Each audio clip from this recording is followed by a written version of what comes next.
도르트신조 강의 22번째 시간입니다. 12항, 13항 말씀을 볼 건데요. 이 12항과 13항은 구원에 있어서 성부의 역할이 무엇인가에 대해서 말씀하는 건데요. 12항의 말씀은 길어서 제가 읽지 않겠습니다. 왜냐하면 하나하나 설명을 드릴 것이고 또 우리가 지난 주 수요일 날 보았던 구원에 있어서의 성령님의 일하심 지정의를 완벽하게 변하게 하신다라고 저희가 함께 보았습니다. 오늘은 구원에 있어서 왜 성부 하나님의 은혜라고 말할 수밖에 없는가, 그것을 특별히 칼빈이 말한 불가항력적 은혜의 정확한 뜻이 무엇인가를 함께 보면서 저희들이 은혜를 좀 받으려고 하는데요. 13항의 요점은 그것입니다. 우리는 다 알 수 없다. 논리적으로 다 설명할 수 없고 인간의 지식적으로 다 깨달을 수 없다. 그러나 예수님이 성경을 통해 우리에게 설명해 주신 범위가 있습니다. 그런데 그 범위만 잘 이해해도 왜 이렇게 말씀하셨는가를 충분히 이해할 수 있고 확신을 우리의 사람의 입장에서 흔들리지 않을 수 있는 확신을 분명하게 얻을 수 있습니다. 그래서 그것만으로도 충분하다. 다 알 수 없지만 말씀해 주신 것만으로도 충분하다. 그것이 13항의 핵심입니다. 지난주에 우리가 보았던 것처럼 하나님께서 우리를 중생하시면 그 중생한 자는 어떠한 부분만 변하는 것이 아니라 모든 부분에 있어서 변화를 이루게 됩니다. 그러나 가장 중요한 것은 지혜였습니다. 아는 것입니다. 총명이지요. 하나님의 말씀을 알아야 바른 마음, 정이 변할 수 있고 의도 변할 수 있는 겁니다. 그래서 순서적으로 보면 이 세 개가, 지정의가 함께 변하는 것이지만 지의 변화가 가장 먼저 수반되어져야 하고 또 바르게 이루어져야 정의도 바르게 변화될 수 있고 또 이 바르게 변한 지정의로 믿음을 고백할 때 그것이 하나님께서 우리에게 원하시는 바른 믿음이라고 말할 수 있다라는 것이었죠. 어떤 사람들이 칼빈주의자들, 개혁파들은 너희들의 구원을 들어보면 하나님이 흡사 인간의 머리채를 붙들어서 억지로 강제적으로 여기다가 탁 갖다 놓는 것 아니냐. 너희들의 구원은 그런 것이다 라고 설명하는 부분이 있어요. 이것은 구원에 있어서 하나님이 어떻게 행하셨는가를 잘 모르기 때문에 이렇게 말하는 겁니다. 즉 구원을 억지로 주신다는 거예요. 너희들이 말하는 불가항력적 은혜라는 건 거부할 수 없기 때문에 강제로 도망가는 사람들 중 그냥 집히는 대로 팍 잡아서 머리끄댕이를 잡아 이쪽에다가 옮겨놓듯이 그렇게 수동적으로 구원을 주는 것 아니냐 이렇게 말을 할 수 있어요. 불가항력적 은혜는 그런 뜻이 아닙니다. 말 뜻은 거부할 수 없는 하나님의 은혜이지만 하나님의 불가항력적 은혜라는 것은 그 뜻이 아니에요. 무엇인가부터 알아야 되거든요. 그러면 하나님이 불가항력적 은혜를 사람에게 주셔서 구원의 자리로, 즉 우리들에게 주셔서 우리를 구원으로 인도해 주시는 그 상태, 사람이 어떠한 상태인가를 먼저 바르게 알아야 됩니다. 성경은 모든 사람, 즉 하나님의 선택을 받은 사람이나 그렇지 않은 사람이나 악한 사람이다 라고 말하고 있어요. 성경은요 모든 사람들이 악합니다. 즉 이 말은 무슨 말이냐면 모든 사람들이 하나님의 은혜에 적극적으로 반하는 생활을 한다는 거예요. 하나님의 선택을 받은 사람이든 그렇지 않은 사람이든 모든 사람은 하나님의 은혜에 반하는, 즉 하나님의 은혜와는 반대쪽으로 가려고 합니다. 적극적으로 저항하고 거절하는 거예요. 이것이 모든 사람입니다. 선택받은 사람은 하나님의 뜻에 순응해서 가는 게 아니고 그도 죄인이기에 하나님의 뜻에 반해서 가는 거예요. 선택받은 사람이나 선택받지 못한 사람이나 모두 다 죄의 습성으로 인해서 하나님에게서 멀어지고 하나님을 거역하고 하나님에게서 반하는 것이 우리들의 상태라고 성경은 말씀하고 있습니다. 그런 우리들에게 하나님께서 선택으로 예정으로 우리에게 구원을 출발시키십니다. 그러면 그 예정, 선택을 받은 사람은 하나님을 여전히 적극적으로 거부하고 저항하고 반대쪽으로 가려고 하는 선택받지 못한 사람과 똑같지만 그 하나님의 은혜의 선택이 있은 후 성경은 그가 자발적으로 하나님 앞에 나아온다 이렇게 말합니다.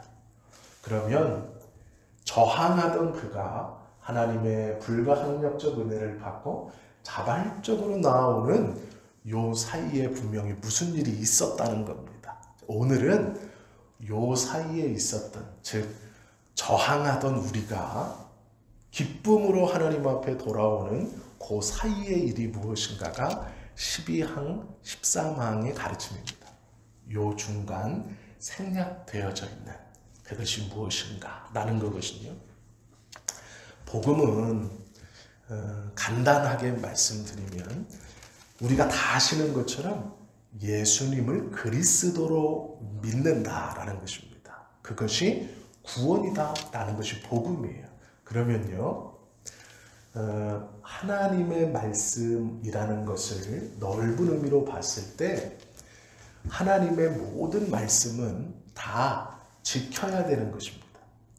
즉 하나님의 말씀은 어떠한 것도 가벼운 것이 없어요. 우리의 입장에서 하나님의 어떤 말씀은 무겁고 하나님의 어떤 말씀은 가벼울 수 없습니다. 하나님의 모든 말씀은 다 중요한 것이거든요. 그러면 하나님의 모든 말씀, 창조주의 말씀을 피조물이 받을 때는 그 모든 말씀이 다 지켜야 하는 것입니다. 해라 하는 것도 지켜야 하는 것이고 하지 말라 하는 것도 지켜야 하는 것이에요. 그러면 이것을 무엇라 표현하느냐? 율법이라고 부릅니다. 왜요?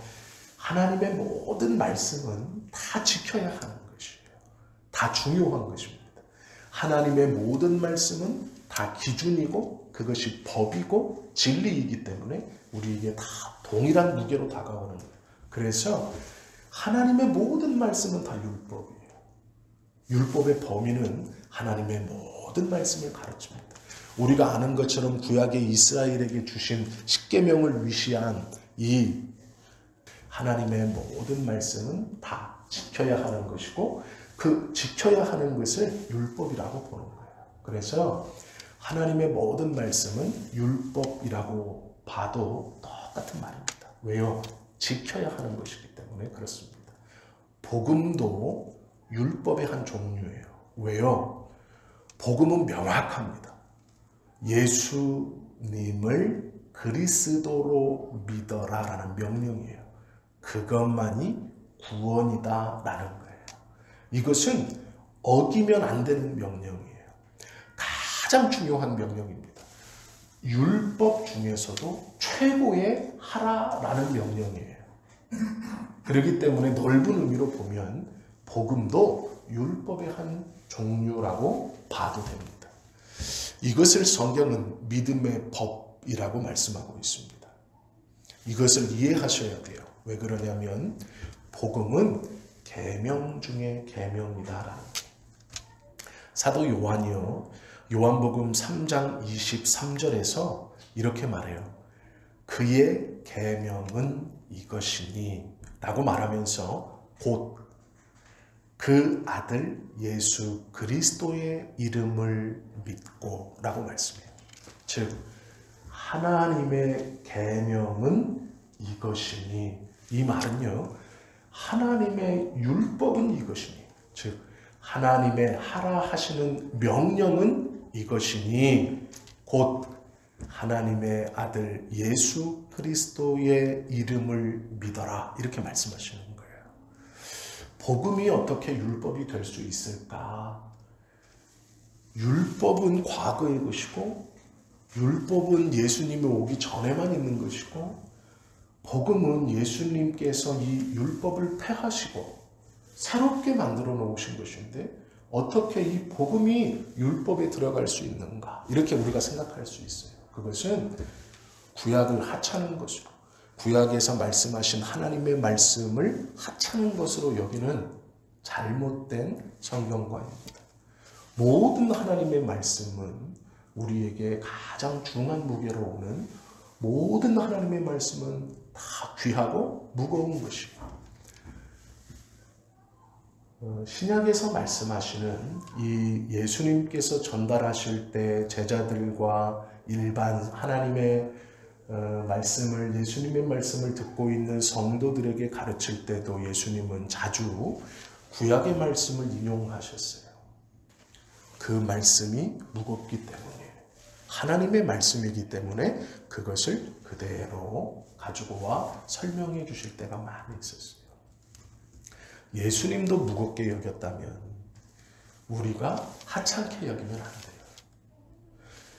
모든 말씀은 하나님의 명령입니다. 다 지켜야 하는 것이에요.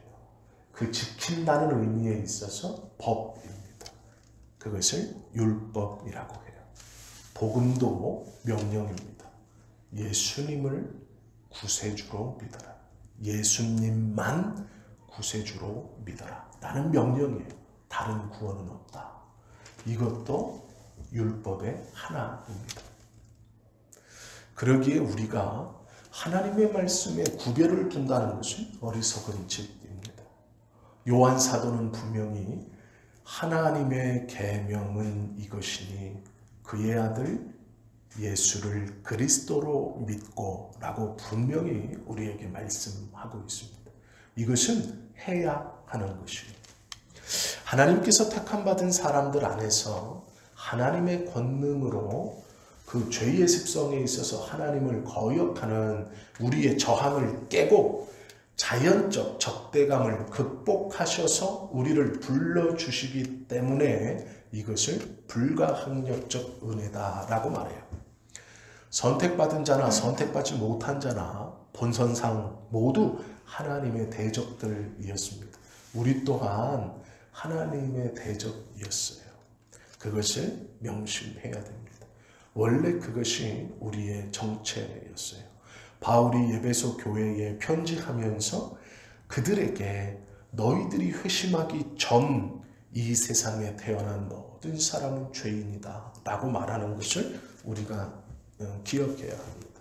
본성상 우리는 죄와 허물로 죽어 있었고 진노의 자녀였으며 우리의 걸음은 모두 헛된 행실이었습니다. 이것이 우리가 누구인가에 대한 이야기예요. 이랬던 우리가 어떻게 자발적으로 하나님 앞에 나아올 수 있느냐. 불가항력적 은혜가 우리에게 선언되어졌고 무슨 일이 있었기에 우리가 그렇게 되었느냐라는 것을 아는 것은 매우 중요한데요. 그러려면 우리가 앞에서 보았던 두 가지, 우리는 선택되었든 아니든 악하다라는 것과 복음이 율법이다라는 것도 알아야 되는 거예요. 요한복음 6장 37절에 보면 우리가 좀 잘못 생각하는 말씀이 있어요. 37절 말씀 보세요. 아버지께서 내게 주시는 자는 다 내게로 올 것이요 내게 오는 자는 내가 결코 내쫓지 아니하리라 라는 말씀이에요. 예수님께서요 설교를 하셨어요. 이 땅에 오셔서 30의 공생애를 시작하시면서 33살 6월절을 보내시기 전까지 약 3년 정도의 시간을 당신이 태어나신 곳 이 예루살렘 위아래로 왔다 갔다 하시면서 설교하셨습니다.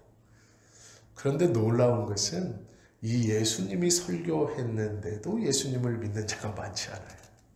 우리가 성경을 잘못 보시면 예수님 시대에 예수님을 믿는 자가 굉장히 많았을 것 같아요. 막 사람들이 몰려들었다, 서로 부딪혔다, 이 동네 가도 환영받고 저 동네 가도 환영받고 이렇게 생각하는데 그렇지 않았습니다. 그 당시에는요, 예수님의 초기 사역에는 요한의 세가 훨씬 더 컸습니다. 그리고 예수님께서 고발을 당하실 때 바나바라는 사람이 하나 등장해요. 예전 바나바가 저렇게 새를 놓으더니 그 바나바가 죽자 그 새가 자연적으로 없어졌지 않았냐? 이런 말을 해요. 즉, 그 당시에 예수님처럼 새롭게 등장해서 백성들의 인기를 얻다가 사라지는 랍비들이 종종 있었습니다. 예수님께서 설교하셨을 때 성경은요, 많은 이들이 예수 믿기를 거부해요. 우리는 이해할 수 없죠. 이게 말이 되느냐? 하나님의 아들이 이 땅에 오셔서 구원을 직접 말씀해 주시는데 그 설교를 듣고도 변하지 않아요. 제자들도 안 변하고 따르는 수많은 군중들은 이적과 기적과 먹을 것을 쫓아 따라왔지, 예수님의 말씀을 듣고 정말로 영혼의 번안을 받아서 하나님의 나라를 사모하고 구원에 감사해서 그 주님을 따라다니는 게 아니에요. 예수님이 십자가를 지실 때 그저 여인들 몇이 그 십자가 지시는 예수님을 보고 슬피 울었다라고 말해요. 설교를, 하나님의 말씀을 가지고 이 땅에서 설교하는 사람들 중에 제일 잘하는 사람이 누굴까요? 제일 잘하셨던 분이 누굴까요? 온 시대를 통틀어서 예수님이에요.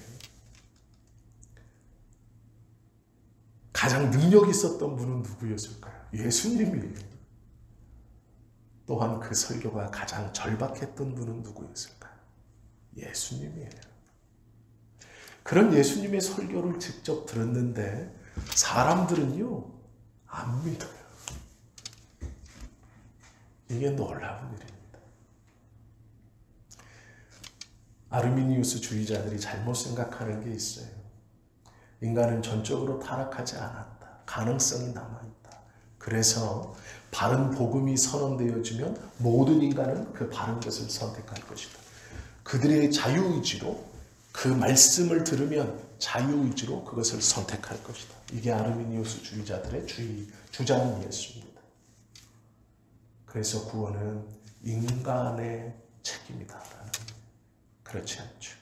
어떻게 알 수 있습니까? 예수님 시대에 설교를 가장 잘 하셨던 예수님, 가장 능력적으로 설교하셨던 예수님, 가장 절박하게 설교하셨던 예수님. 그러나 아르미니우스 주의자들이 말하는 그 좋은 자유의지를 가진 율법을 잘 지키는 그 사람들이 이 탁월한 설교자이신 예수님의 설교를 듣는데도 변화되지 않아요. 그러면 아르미니우스 주의자들이 말하는 자유의지, 복음만이 선포되면 모두 다 구원을 선택한다는 이 말이 얼마나 허황된 건지 우리는 바로 알 수 있어요. 철학적인 생각, 비판 필요 없습니다. 예수님이 말씀을 전했는데 변화되지 않는 인간을 보면 그것이 아니라는 것을 알 수 있어요. 이것이 성부께서 우리에게 주시는 불가항력적 은혜의 설명이에요. 예수님께서요, 말씀을 전했습니다. 그 말씀이 얼마나 간절했을까요? 지금 이 땅에 있는 모든 목사님들이 얼마나 간절하게 땀을 펄펄 쏟으면서 때로는 눈물을 흘려가면서 예수 믿으십시오, 예수 믿으십시오 해도 그 예수님의 간절함과는 비될 수 없을 거예요. 예수님은 십자가를 지기 위해 이 땅에 오셨어요.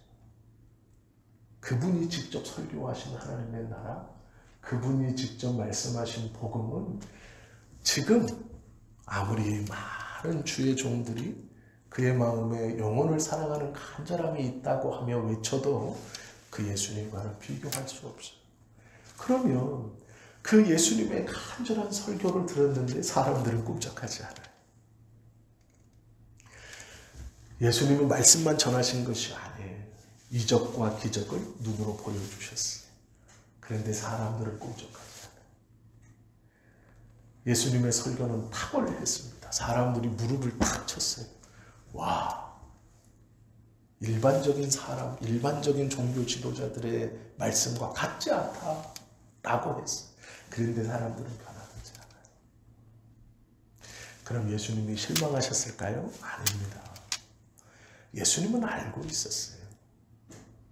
무엇을 알고 있었나요? 그것이 오늘 본문이에요.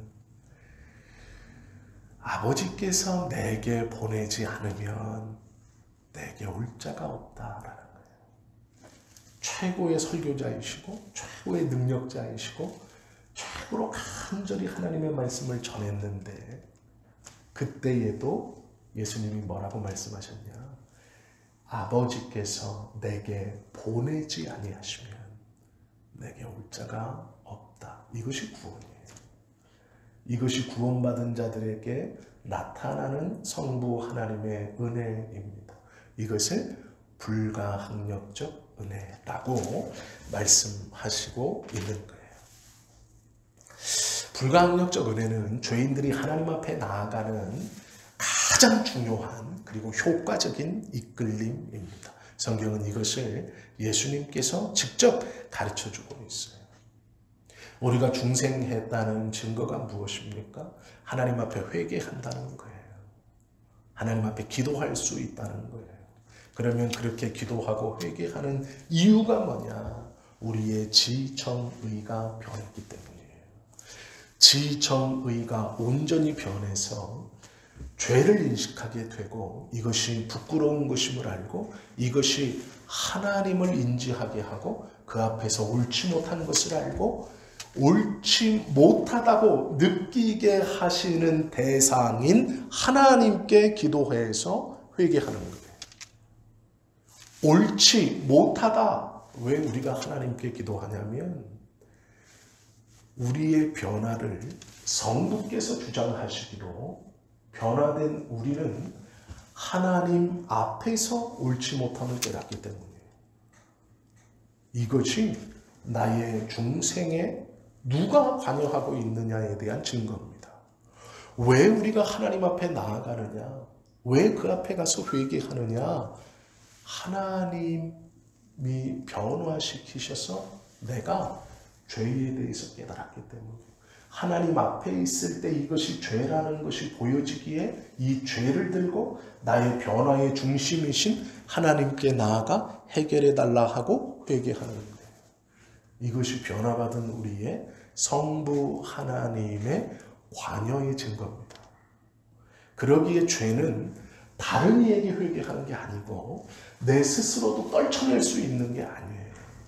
모든 회개와 죄는 나의 변화, 즉 내가 이것을 죄라고 깨닫게 해주신 변화의 중심인 성부께 들고 나아가서 고백하고 회개할 때만이 떨쳐낼 수 있고 용서받을 수 있는 거예요.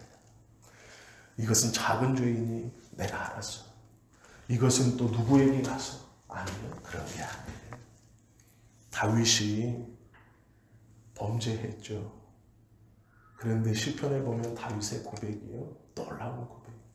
내가 주께만 범죄하였습니다. 다윗이 나쁜 사람이라서가 아니에요. 자신의 정체와 하나님을 분명히 알고 있기 때문에 그가 주님 앞에 나아가면서 이 죄를 다른 곳에다 내려놓고 해결하겠다는 게 아니라 내가 주께만 범죄하였습니다. 하나님께 나아가겠다는 거예요. 하나님 앞에서 내가 죄인임을 깨닫고 하나님 앞에서 이것이 죄임을 알므로 이것을 깨닫게 해주신, 이것을 죄로 알게 해주신 나의 변화의 중심인 하나님께 나아가서 회개하겠습니다. 이것이 내가 주께만 범죄하였습니다 라는 의미예요. 다른 이에게 범죄하지 않았다라는 의미가 아니에요. 이것이 하나님 앞에 회개하며 다윗이 주님 앞에 드렸던 고백입니다. 우리도 또한 변화되었다는 것은 회개할 수 있는 능력과 은혜가 있다는 것인데 그것을 성부에게 들고 나가야 하는 것이죠. 요한복음 6장 44절에 보시면 나를 보내신 아버지께서 예수님을 누가 보내셨는가? 성부가 보내셨다라고 말해요. 그러면서 뭐라 그러냐? 나를 보내신 아버지께서 이끌지 아니하시면 아무도 내게 올 수 없으니 오는 그를 내가 마지막 날에 다시 살리리라 라고 말씀하고 있어요. 37절에서도 아버지께서 내게 보내주시는 자마다 내게 올 것이다. 44절에서도 아버지께서 이끌지 아니하시면 내게 올 수 없고 아버지께서 이끄는 모든 자들은 내게로 올 것이다 라고 말해요. 탁월한 설교자이시고 능력자이시며 간절함을 가지고 있던 예수님께서 말씀하시면서 구원은 어느 곳에 있느냐? 아버지께서 선택하시고 보내시고 이끄셔야 받을 수 있다. 내게 올 수 있다 라고 하는 거예요. 너희의 의지나 인간의 어떠함이나 자유로움이나 도덕적, 윤리적 어떠함을 가지고 나아올 수 없는 거예요. 그래서 구원은 성부 하나님의 작정이라고 표현하는 거예요. 그것이 출발입니다. 우리가 그것을 깨닫고 이해해라 라고 말씀하시는 거예요. 요한복음 3장에 보면요, 니고데모가 찾아옵니다. 그래서 예수님하고 이런저런 대화를 해요. 그런데 거기서 예수님이 니고데모에게 요한복음 3장이 뭐라 그러시냐면 이렇게 얘기해요. 8절에 보면요, 바람이 임의로 불매, 바람이 부는 거예요. 내가 그 소리는 들어도, 바람이 불면 소리가 들리잖아요. 예수님이 니고데모에게 그러는 거예요. 바람이 임의로 불매, 내가 그 소리는 들어도 어디서 와서 어디로 가는지 알지 못하느니라. 성령으로 난 자도 그와 같으니라. 이렇게 말씀하십니다. 니고데모가 예수님께 와서 궁금했던 건 거듭남이에요. 어떻게 하면 내가 영생을 얻을 수 있습니까? 어떻게 다시 태어납니까? 그때 예수님이 마지막에 이렇게 말씀하셔요. 바람이 부는 것을 네가 알지 않느냐?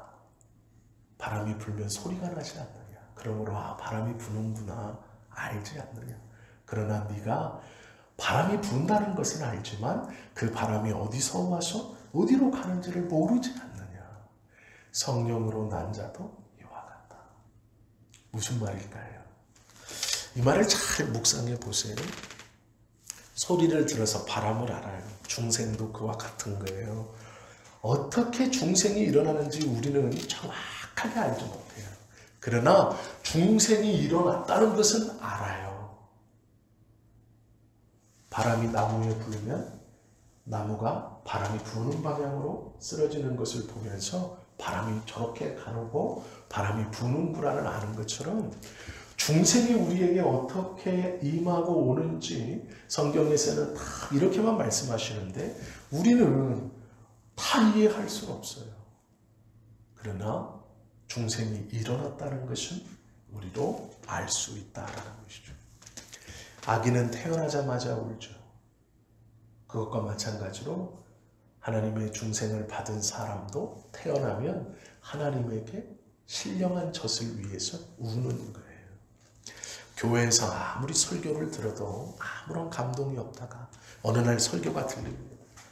설교가 나의 생각을 변화시키고 감동을 주고 나의 정서를 그리스도께로 이끌어 갑니다.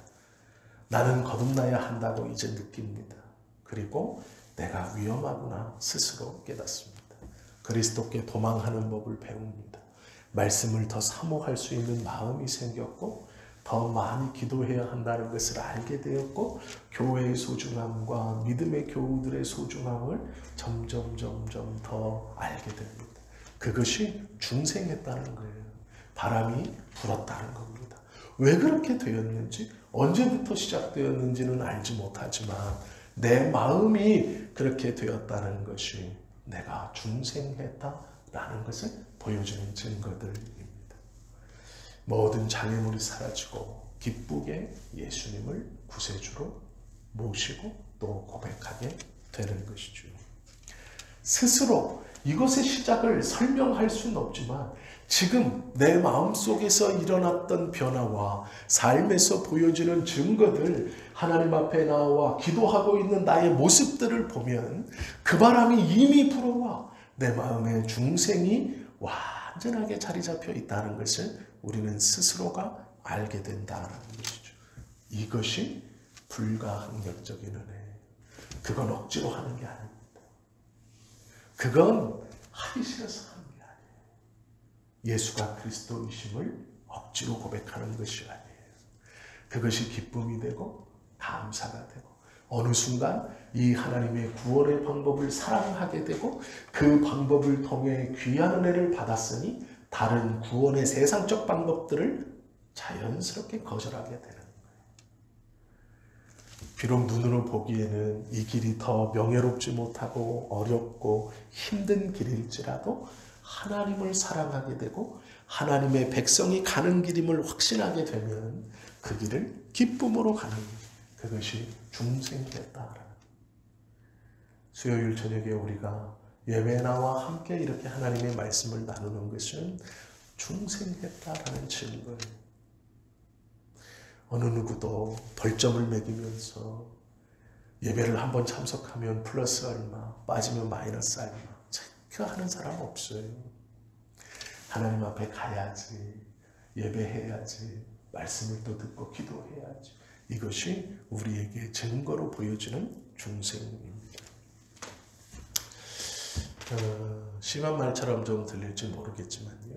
많은 분들은 자신의 상상대로 예수님을 믿습니다.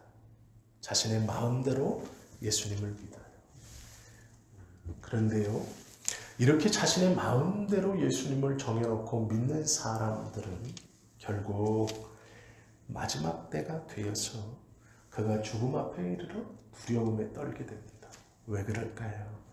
하나님께서 정해놓으신 바른 중생을 경험하지 못했기 때문이에요. 내가 정해놓은 중생, 내가 정해놓은 믿음, 내가 정해놓은 하나님의 나라, 내가 정해놓은 신앙의 방법대로 평생을 살다가 죽음 앞에 이르러 그것을 깨닫게 되고 두렵게 되는 거예요. 두려움이 임하는 거예요.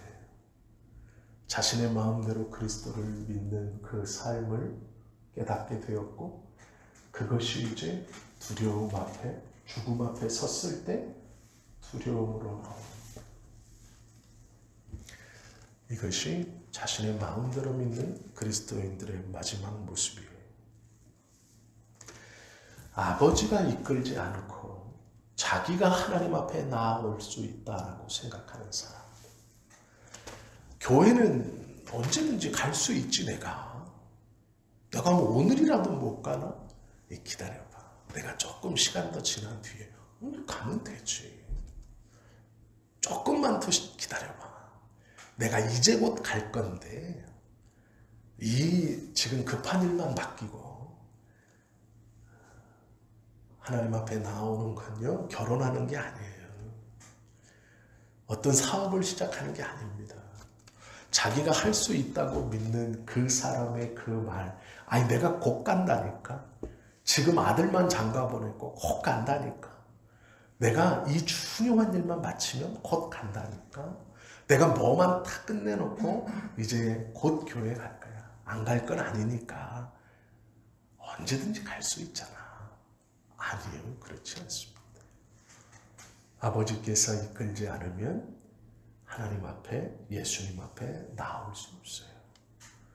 자기가 그렇게 자기 의지로 나와 신앙생활이라고 한 그 사람이 죽음 앞에 얼마나 두려워하는가. 우리는 그것을 눈으로 보지 않으면 좋겠지만 그런 사람들을 종종 봅니다. 요한복음 6장 45절에 보면요. 예수님께서 이렇게 말씀하세요. 아버지께 듣고 배운 사람마다 내게로 온다. 즉 하나님의 말씀, 지 총명 명철을 통해 하나님의 말씀을 배우지 않고 내게로 올 수 없다는 것과 같은 말씀이에요. 아버지께 듣고 배운 사람마다 내게 온다라는 것이죠. 교회에 다니면 기도하는 것이 좋고 예배드리는 것이 좋고 성도님들과 어울리는 것이 참 좋아요. 그런데 하나님의 말씀을 공부하는 것은 관심이 없어요. 바른 구원 받은 사람이 아닐지도 모릅니다. 그의 지는 지금 문제가 있는 거예요. 하나님의 말씀 배우기는 우리 모두가 열심을 내야 하는 거예요. 그것이 바르게 돼야 바르게 그리스도 앞에 갈 수 있는 거예요. 참 성도도 죄를 범합니다. 우리는요, 성령에 휩쓸리면, 성령에 붙들리면 죄를 범하지 않는다고 생각하는데 그렇지 않아요. 아브라함도 그랬고 다윗도 그랬어요. 하나님의 음성을 직접 듣는데 죄를 범하는 거예요. 이게 사람이에요. 참 성도도 죄를 범합니다. 그러나 세상 사람과 다른 게 있어요. 참 성도도 죄를 범하지만 참 성도는 죄를 범했을 때 하나님 앞에 나와 자신의 죄를 뉘우칩니다. 그리고 하나님께 회개하며 기도하는 것이죠. 그런데 놀라운 것은요, 참 성도도 죄를 범하고 이 죄를 범한 성도가 참 성도라면 하나님 앞에 나와 그 죄를 회개합니다. 그 회개의 모습을 예수님께서 보시고 기뻐하십니다. 왜 그런 줄 아세요? 그가 하나님 앞에 나와 회개하고 있다는 그 회개의 모습은 성부의 은혜가 그에게 작동하고 있다는 거예요. 성부의 은혜가 그에게 지금 보여지고 있다는 거예요. 성부의 능력이 그의 영혼 가운데 있어 그가 죄를 들고 하나님 앞에 나와 회개하는 거예요. 그 모습을 성자께서 보시고 기뻐하는 거예요. 왜요? 그의 삶에, 그의 영혼에 성부의 은혜가 작동하고 있기 때문이에요. 그래서 회개할 때 성부가 기뻐하시고 성자가 기뻐하시고 성령이 기뻐하시는 거예요. 그래서 성경은 회개를 중생한 자의 대표적인 은혜의 표라고 말씀하는 거죠. 우리가 하나님 앞에 나와서 나의 죄를 회개하는 것은 어쩌면 예수님께서 보시기에 가장 아름다운 모습일 수 있어요. 왜요? 성부의 은혜가 그의 안에서 작동하고 있기 때문에. 우리가 하나님 앞에 나와 우리의 죄를 회개하는 모습을 예수님 보시기에 가장 아름다운 모습이에요. 우리 스스로 하나님 앞에 나아갈 수 없어요. 왜요? 우리는 죄를 구별할 수 없습니다. 우리는 죄를 떨쳐낼 수 없어요. 우리는 죄를 힘있게 이겨낼 수 없어요. 오직 성부께서 은혜를 주시고 성령이 내 마음을 붙드실 때만이 그것이 가능합니다. 그 은혜를 받아 성부 앞에 나아가 죄를 회개할 때 우리의 영혼은 성부의 은혜가 우리의 영혼을 붙들고 계시는 거예요. 그 모습을 보시고 성자는 기뻐하시는 거예요. 성령은 기뻐하시는 거예요. 성부도 기뻐하시는 거예요. 한 사람의 죄인이 이 땅에서 회개할 때 하늘의 정군과 천사가 기뻐한다라는 것은 그 말씀이에요. 놀라우신 창조주인 하나님의 은혜가 그 영혼을 붙들어 회개케 하시고 있기 때문이죠.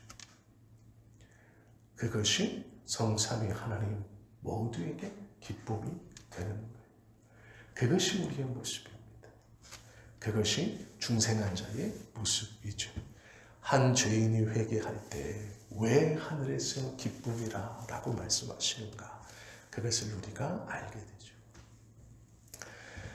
우리가 죄 가운데 있을 때, 어려움 가운데 있을 때 하나님 앞에 무릎을 꿇고 기도하며 도움을 구하는 것, 그것은 중생한 자의 특권입니다.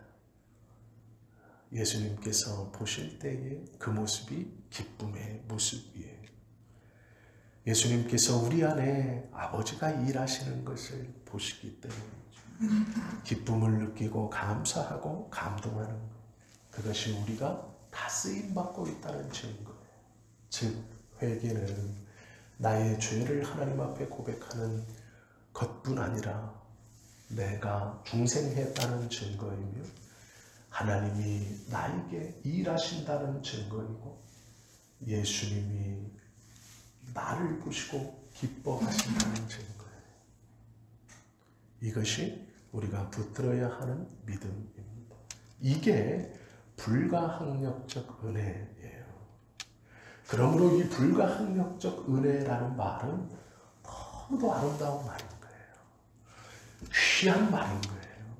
논리적으로 설명해서 이런 것 아니냐, 저런 것 아니냐라고 함부로 말할 수 있는 것이 아니에요. 이것은 성부 하나님이 우리에게 베풀어 주신 비교할 수 없는 놀라운 것이에요. 그것을 우리가 고백하는 단어가 불가항력적 은혜예요. 그 단어 안에는 지금까지 우리가 나누었던 이 모든 것이 다 포함되어 있는 겁니다. 그러기에 우리는 이 은혜를 받았어요. 이것은 중생한 자의 증거이며 특권이고 또 우리가 누려가야 하는 큰 복 중 하나입니다. 아버지께서 우리를 불가항력적 은혜 가운데 이끄셨습니다. 그래서 우리는 누구도 부인할 수 없는 하나님의 백성이고 구원받은 자라는 하나님의 사랑에서 끊어질 수 없는 자들이라는 것입니다. 이 확신이 우리 안에 믿음으로 자리 잡을 수 있기를 예수님의 이름으로 축원합니다. 기도하겠습니다.